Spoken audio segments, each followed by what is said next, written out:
চক্রান্তের অভিযোগ audio clip প্রকাশ করেই দাবি পুলিশের অডিও ক্লিপের সূত্রে আটক করা হয়েছে 5 জনকে। ডানবিতে অশান্তির চক্রান্ত, অডিও ক্লিপ প্রকাশ করে আটক 5 জন। আটক রাকেশ পাল, অনিশ দত্ত, আটক রজত নন্দী, শাকনি গুহ। গতকালে বিধাননগর পুলিশের তরফ থেকে এই অডিও ক্লিপ প্রকাশ করা হয় এবং সেখানেই এই অশান্তির চক্রান্তের অভিযোগ সামনে আনে পুলিশ। আর এই ঘটনায় আটক করা হয়েছে 5 জনকে। দুটো অডিও ক্লিপ আমরা একটু শোনাতে চাই। ওরা গ্যাস বোম ছুড়বে, আমরা অ্যাসিড বোম ছুড়বো, সবাই অ্যাসিড বোম রেডি করে রেখো। কাদাপাড়া মনবান সমর্থকদের বলছি তোমাদের দিকে সামনে হবে, তাই তোমাদেরকে বলছি অ্যাসিড বোম রেডি করে রেখো। আমরা তো উল্টোডাঙ্গা থেকে আসবো, তো যেটুকু পারবো আমরাও সঙ্গে নিয়ে আসবো। এটা একটা অডিও ক্লিপ আপনাদের শোনালাম, আরেকটা অডিও ক্লিপ কাইন্ডলি শুনুন।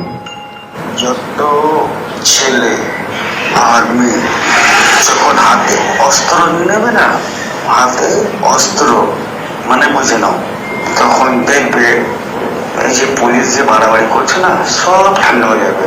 ওনারা লাঠি চালাবে, আমরা চালাবো অস্ত্র, দেখি কার জোর করবো। ঠিক আছে, অস্ত্র নিয়ে বেরোতে হবে, তারওয়ান, নেপালা, এইসব অস্ত্র। ভয় পেলে চলবে না। যেমনটা বলছিলাম আপনাদের, ডার্বিতে অশান্তির চক্রান্ত, অডিও ক্লিপের সূত্রেই আটক করা হয়েছে 5 জনকে। আটক রাকেশ পাল, অনিশ দত্ত, আটক রজত নন্দী, শাকনি গুহ। অডিও সূত্রেই আটক শুভম চক্রবর্তী। দেখতে পাচ্ছি পুলিশের তরফ থেকে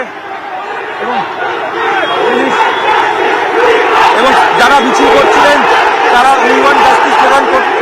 যেহেতু আমাদের কাছে একেবারে স্পেসিফিক ইনপুট ছিল, কিছু অর্গানাইজেশনস, কিছু লোকজন সাধারণ অডিয়েন্সের মধ্যে ঢুকে এরকম একটা বিশৃঙ্খলা তৈরি করার পরিকল্পনা করে রেখেছিল, সেই জন্যে যারা ফুটবল লাভার্স ছিল, যারা ওই দিন প্রায় 62,000 থেকে 63,000 ক্যাপাসিটি ক্রাউড ছিল, তাদের সেফটি সিকিউরিটিটা মাথায় রেখে আমাদের এই ম্যাটারটা টেক আপ করতে হয়।